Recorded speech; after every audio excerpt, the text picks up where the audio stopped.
India focus છે, કારણ કે બ્રોકરેજ હાઉસ દ્વારા રિપોર્ટ જાહેર કરવામાં આવ્યો છે અને તમામ વિગતો શું છે બ્રોકરેજ રિપોર્ટની તેની માહિતી લઈએ. સ્વર્ગીય તૃપ્તિ કપૂરે આપણી સાથે જોડાઈ ગયા છે.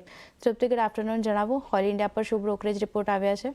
તો ઓલ ઇન્ડિયાની અગર જો વાત કરશું તો સારા પરિણામ બાદ હવે બ્રોકરેજ રિપોર્ટોમાં સારો સપોર્ટ આજે આપણને દિવસ દરમિયાન કાઉન્ટર પર પણ જોવા મળી રહ્યો છે અને ડેફિનેટલી બ્રેન્ટ ક્રૂડમાં પણ પ્રાઇસનો જે ઉછાળ આવ્યો છે તેનો પણ સપોર્ટ છે.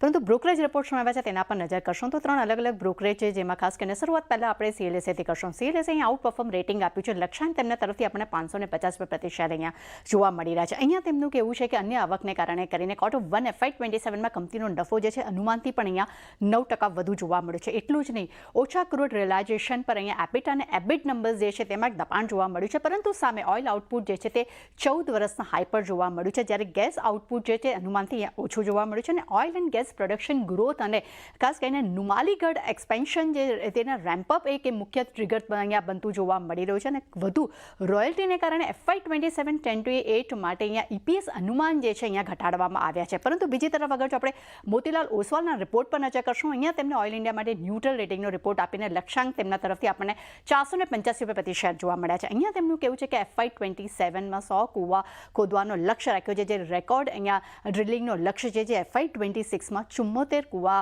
ખોદવાનો અહીંયા એટલે તેનું ડ્રિલિંગ કરવાનો અહીંયા લક્ષ્ય હતું. અને FY28ના અંત સુધીમાં અહીંયા NRL રિફાઇનરી જે છે તેમાં અહીંયા 75% ક્ષમતા યુટિલાઇઝેશનનો પણ એમના તરફથી એક અપેક્ષા અહીંયા જોવા મળી રહી છે.